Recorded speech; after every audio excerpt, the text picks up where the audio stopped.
मुद्दा क्या है वो आपको बता दें। पश्चिम बंगाल की मुख्यमंत्री ममता बनर्जी के एक मंत्री ने एक ऐसा बयान दिया है जिसको लेकर बड़ा विवाद खड़ा हो गया है। ममता के ये मंत्री हैं फिरहाद हाकिम, जिन्होंने खुलेआम कहा है कि पश्चिम बंगाल में मुसलमानों की आबादी 33% है, जबकि पूरे देश में 17% है। हमें कैंडल लाइट मार्च निकालने की जरूरत नहीं है। यानी ममता के मंत्री ये कह रहे हैं कि मुसलमान अपनी जनसंख्या बढ़ाएं जिससे वो बहुसंख्यक हो जाएं, फिर अपने गजवाए हिंद के सपने को पूरा कर सकें। वहीं यूपी के मुख्यमंत्री फारवर्ड मुख्यमंत्री जिन्हें कहा जाता है योगी आदित्यनाथ, उन्होंने कहा है कि हमारे देश के प्रधानमंत्री राम मंदिर बनाने वाले मजदूरों पर फूलों की बारिश करते हैं, लेकिन जिन कारीगरों ने ताजमहल बनाया था उनके हाथ काट दिए गए। सीएम योगी ने भले ही ये बात श्रमिकों का सम्मान देने के मद्देनजर कही हो, लेकिन सीएम योगी जिस सोच को उजागर कर रहे हैं उस पर यकीनन गौर करना बेहद जरूरी है। पश्चिम बंगाल के मंत्री के बयान पर भी गौर करने की जरूरत है, क्योंकि फिरहाद हाकिम ने जिस सोच के साथ ये बयान दिया है वो कहीं ना कहीं उनकी उस सोच को दर्शाता है। आज हम इसी पर चर्चा करेंगे कि आखिरकार बंगाल के मंत्री के इस बयान के मायने क्या है, क्या सोचकर उन्होंने बोला है, और इस पर चर्चा करने के लिए मेहमान भी रहेंगे। लेकिन उससे पहले आपको दोनों नेताओं के बयान सुनवा देते हैं, क्या कुछ कहा है, फिर अपनी चर्चा को शुरू करेंगे। बंगाल में तो हम 33% हैं, मगर हिंदुस्तान में भी हम सिर्फ 17% है और हमें माइनॉरिटी कम्युनिटी कहा जाता है। मगर हम अपने आप को माइनॉरिटी नहीं सोचते हैं। हम सोचते हैं अगर अल्लाह की रहमत है हमारे ऊपर, अगर तालीम हमारे साथ है, तो हम एक दिन मेजॉरिटी से भी मेजॉरिटी हो सकते हैं और हम अपने अल्लाह की ये मेहरबानी होगी जो हम अपने ताकत से ये हासिल करेंगे। आपने वो दृश्य देखा होगा जब 22 जनवरी को प्रधानमंत्री मोदी जी अयोध्या में राम मंदिर का निर्माण करने वाले श्रमिकों का सम्मान कर रहे हैं। एक प्रधानमंत्री मोदी जी हैं जो श्रमिकों के श्रम का सम्मान करके उनके ऊपर पुष्प वर्षा कर रहे थे, और दूसरी तरफ वे भी शासक थे कि ताजमहल बनाने वाले कारीगरों के हाथ काट दिए जाते हैं। आपके सामने है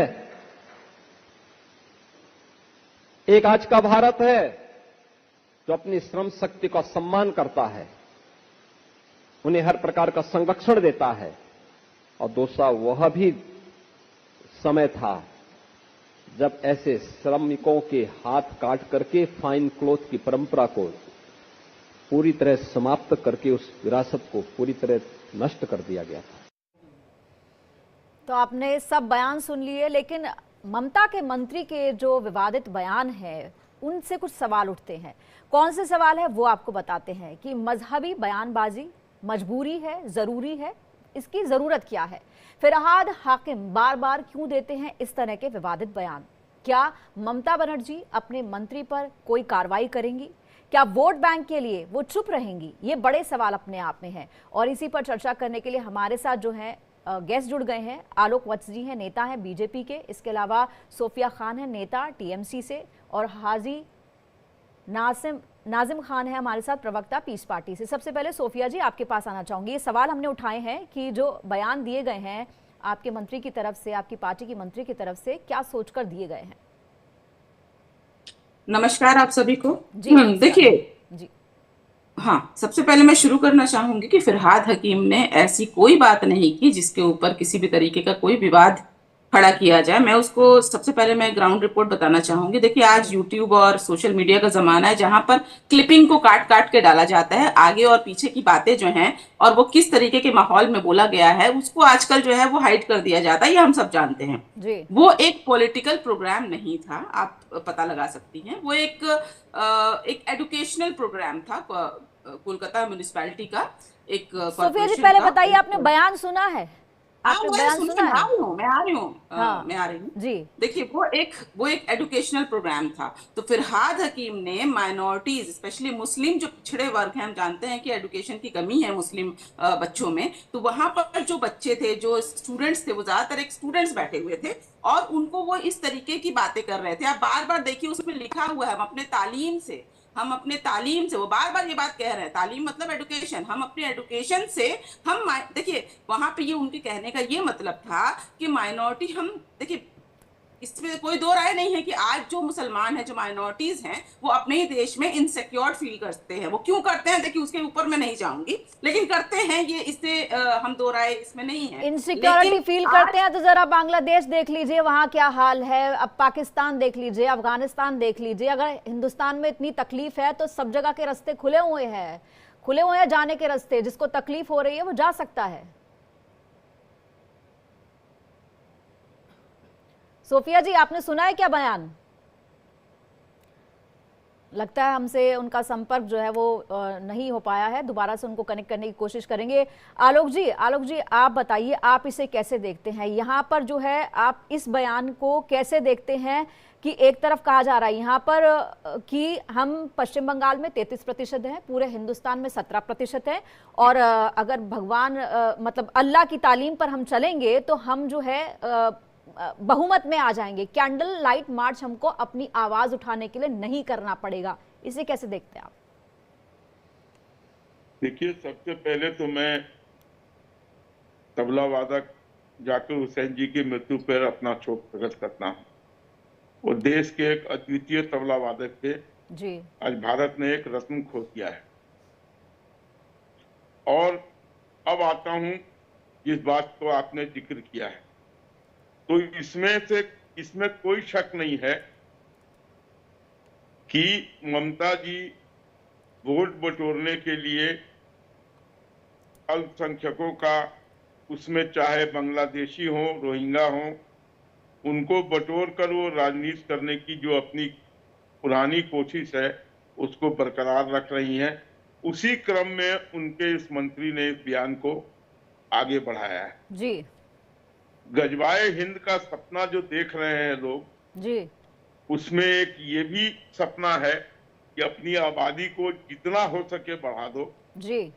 और सेंसेक्स दर सेंसेक्स ये देखने को मिल रहा है जी। कि हिंदुओं के मुकाबले अल्पसंख्यक खासकर मुसलमान की तादाद बढ़ती चली जा रही है। तो ये थियर पॉलिटिक्स है, इसमें वोट बटोरने पॉलिटिक्स के अलावा और कुछ नहीं है जी।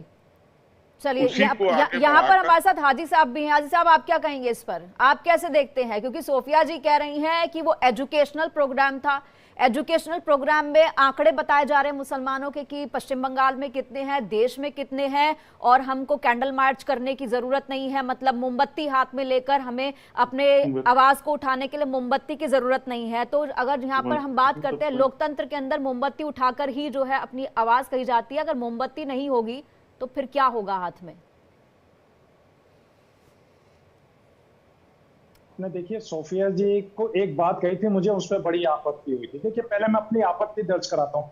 आपत्ति दर्ज कराने से पहले मैं जो उस्ताद जाकिर हुसैन साहब का जो इंतकाल हुआ है, वो उसके लिए मेरे बड़ी हमें संवेदना है, हमें बड़ा दुख है, क्योंकि भारत ने एक रतन खो दिया। अल्लाह और जाकिर हुसैन साहब को जन्नत नसीब करे। हाँ, अब मैं आ जाता हूँ अपनी आपत्ति में। जो मुझे आपत्ति हुई जिस वक्त आपने कहा कि पाकिस्तान का रास्ता खुला है, अफगानिस्तान का रास्ता खुला है, बांग्लादेश देश का रास्ता हम लोगों के लिए खुला, तो भाई हम क्यों चले जाए? ये मुल्क हमने बाई चॉइस चुना है, बाई चांस नहीं है। देखिए, सबसे पहले तो मैं ये बता दूं कि ये मुल्क जो है हमारे बाप दादा का। और देखिए, हम अपने बाप दादा के मुल्क के अंदर अपने हिंदू भाइयों को साथ लेकर रहते हैं। ये बहुत बड़ा गंगा जमनी तहजीब का एक माहौल है जो दिखता है। जब देश बट रहा था तब कहाँ गई थी ये गंगा जमुना तहजीब? कहाँ गई थी? गंगा जमुना तहजीब के नाम पर जो मारकाट हुई थी, पाकिस्तान बना था, तब कहाँ ये तहजीब गई थी? जब ट्रेन के अंदर लाशें भर भर के आई थी काट काट के, तब ये तहजीब जो थी वो कहाँ थी? दोनों तरफ से ये हुआ था। हाँ, देखिए, जो आपने कहा कि पार्टीशन में जिस तरीके का दोनों तरफ से जो, क्योंकि वो धर्म के आधार पर ही बंटवारा हुआ था ना, उसको आप ये नहीं कह सकते वो बाई चॉइस और बाई जो भी आप कह रहे हैं। तो हाँ जी मोहतरमा, आप बात तो सुन लीजिए। देखिए, मुझे आपके बातों से मुझे अबुल कलाम आजाद साहब की बात याद आ जाती है, जो कहते हैं कि भारत के मुसलमानों कि भारत के बेहतर मुस्तकबिल के फैसले बिना आप लोगों के नहीं हो सकते, तो आप यहाँ भारत के अंदर रुक जाइए। तो देखिए, हम लोगों ने बाई चॉइस इस मुल्क को चुना। और हमारे बगैर इस मुल्क के बेहतर फैसले नहीं हो सकते, ये हाजी नाजिम खान को बताने की जरूरत नहीं है। और रही बात ये जो पाकिस्तान और भारत के अंदर जो पार्टीशन हुआ था, जब यहाँ के और वहाँ के लोग मरे थे, उनका हम लोगों को बड़ा दुख है। ऐसा नहीं होना चाहिए था और भविष्य के अंदर ऐसा कभी होना भी नहीं चाहिए। और रही बात ये कि जिस तरीके से अभी आपने कहा कि बंगाल की बात करिए, तो मैं आपको एक चीज बता दूं, जब मोहन भागवत जी अगर अपना बयान में ये कह देते हैं कि अब जरूरत है कि 2 से ज्यादा बच्चे पैदा करने की, तो आपने कोई आपत्ति दर्ज नहीं कराई। तो देखिए, जब मोहन भागवत जी कह सकते हैं भारत के अंदर संविधान है और संविधान के अंदर हर किसी को अपना, जब आप लोग कह सकते हैं, जब ये मंत्री बोल रहे हैं, तो ये कि मतलब अपनी हमको बहुमत में आना है, अल्लाह की जो तालीम है उसके हिसाब से हमें बहुमत में आना है, कैंडल मार्च की जरूरत नहीं पड़ेगी, इस तरह के बयान दे रहे हैं। तो जब इस तरह के बयानों पर भी तो आपत्ति होगी, आप उस पर आपत्ति जता रहे हैं, कोई और किसी और बयान पर जो है आपत्ति जता रहा है। हाँ सुन लीजिए, देखिए हम लोगों की आबादी कितनी है, 20%। और देखिए 80-20 का हमेशा भारत के अंदर एक नारा दिया जाता है। अभी आपने देखा होगा पिछले कुछ समय पहले भारत की जनसंख्या चीन को भी पीछे छोड़ चुकी थी, हमारे भारत की जनसंख्या चीन से ज्यादा थी। अब लेकिन ये बता दीजिए, जब चीन से ज्यादा भारत की जनसंख्या होने के बावजूद फिर मोहन भागवत जी का बयान आता है कि हिंदू बहनों के लिए कि भी आप 2 बच्चे से ज्यादा बच्चे पैदा कीजिए ताकि देश को मजबूताई मिल सकते, इसलिए मोहन भागवत जी ने ऐसा बयान किया। लेकिन जिस तरीके से अब टीएमसी के मंत्री ने अगर इस तरीके का बयान किया, तो दोनों बयान हम लोगों के लिए लगभग बराबर है। दोनों ने इसकी आबादी बढ़ाने वाली बात कही है। और वही बात है कि अब उन्होंने कहा कि अल्लाह देखिए अल्लाह का शुक्र है, आज भारत का मुसलमान पढ़ा लिखा है और देखिए वो जानता है कि उसके आबादी बढ़ाने की जरूरत क्या है। इंस्टेड ऑफ आबादी बढ़ाने के जो लोग हैं उनकी पढ़ाई लिखाई, उनको आगे बढ़ाने पर ध्यान देना चाहिए। इस वक्त हमारे साथ रमेश जी भी जुड़ गए हैं, रमेश वत्स जी जुड़ गए हैं, राजनीतिक विश्लेषक है। रमेश जी, आप थोड़ा देर में जुड़े हैं, आप बताइए कि अगर हम जिस तरीके से अगर हम बात करें, वेस्ट बंगाल के जो नेता हैं, जो मंत्री हैं, उनके बयान आते हैं। अगर आपको याद होगा, 1-2 दिन पहले ये भी आया था बयान कि बाबरी मस्जिद वेस्ट बंगाल में बनेगी और उसके लिए पैसा भी जो है टीएमसी के नेता देंगे, 1 करोड़ का जो है वो उन्होंने कहा था कि वो देंगे। इस तरह का बयान सामने आया था। इन सब बयानों को कैसे देखते हैं? उसके बाद ममता बनर्जी का बयान आया था कि पश्चिम बंगाल में मुस्लिम सर झुकाकर नहीं रहेगा, सर उठाकर रहेगा। इसे कैसे देखते हैं? किस तरह की राजनीति इस वक्त पश्चिम बंगाल में चल रही है?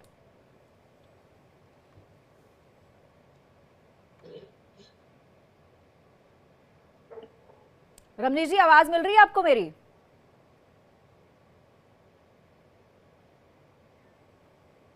सोफिया जी, आप क्या कहेंगी? देखिए, मैंने पहले ही कहा कि इस बात को तरोड़ मरोड़ के बयान किया जा रहा है, जबकि वो एक एजुकेशनल प्रोग्राम था और उस एजुकेशन के लिए एनकरेज करने के लिए उन्होंने कहा। ऐसा नहीं है कि आप बच्चे पैदा करो, उन्होंने ये नहीं कहा कि आप आबादी बढ़ाओ, आप बच्चे पैदा करो। आबादी कैसे बढ़ेगी बिना बच्चे पैदा किए? आबादी नहीं, जी उन्होंने कहीं भी इस बात को जिक्र नहीं किया जिस तरीके से आप लोग पेश कर रहे हैं, मीडिया वाले पेश कर रहे हैं, या हम तो पेश नहीं कर रहे, हम तो कोई तोड़ मरोड़ नहीं रहे। जैसी आपने उनकी बाइट सुनी, आपको तरोड़ मरोड़ कर बोलना ये तो आपका काम है, चलिए कोई बात नहीं है, हमारा कोई काम, हमने कुछ नहीं बोला, हमने सुनवा दिया। अगर आपको आपत्ति है तो मैं अपनी टीम से कहूंगी एक बार फिर से बाइट प्ले करके सुना देंगे आपको। हमने कुछ नहीं कहा अपनी तरफ से। किस मकसद से कहा वो आप लोग उजागर नहीं करेंगे। उन्होंने नहीं कहा अल्लाह की तालीम, उन्होंने कहा एडुकेशन, जो दुनियावी तालीम है, आप एडुकेटेड होइए। उन्होंने एनकरेज किया, उत्साहित किया, ताकि जो मुसलमान है, जो पिछड़े वर्ग के लोग हैं, वो लोग, मुसलमान नहीं, उसमें सब माइनॉरिटीज आते हैं,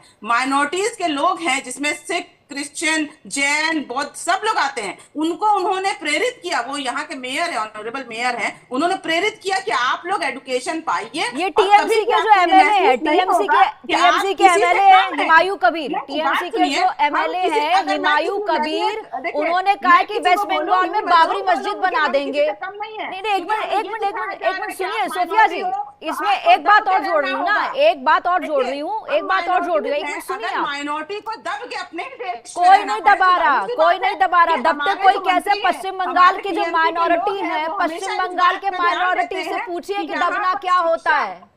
पश्चिम बंगाल के माइनॉरिटीज के लिए आवाज उठाइए। किसी भी तरीके से पिछड़े वर्ग के मैं ना वही समझें। कह रही हूँ, पश्चिम यहाँ बंगाल पर के हमारे मंत्री माइनॉरिटीज ने से पूछिए वहाँ लोगों क्या को हो रहा है, एजुकेशन वहाँ पाने सर के लिए उठाना और उत्साहित दबाना किया। क्या होता है। पश्चिम बंगाल के माइनॉरिटीज से पूछिए सोफिया जी, सर उठाना, झुकाना और कटवाना क्या होता है। अब मैं आपको देखिए, एक और पश्चिम बंगाल में किसी भी तरीके की समस्याएं होती तो हाल में ही, बाकी चुनावों की तो मैं बात ही नहीं करूंगी, हाल में ही आरजी कर मुद्दे, संदेश खाली के मुद्दे के बाद भी 6 की 6 सीट तृणमूल कांग्रेस ने जीती। वो इससे तो प्रमाण होना ही हो थे। जाता है कि आप जितना भी चिल्लाए, शाहजहां शेख जैसे लोग तो वहाँ पे चप्पे चप्पे पर बैठे हुए हैं, तो कैसे टीएमसी नहीं निकालती। एक सेकुलर पार्टी है जो शाहजहां शेख जैसे लोग चप्पे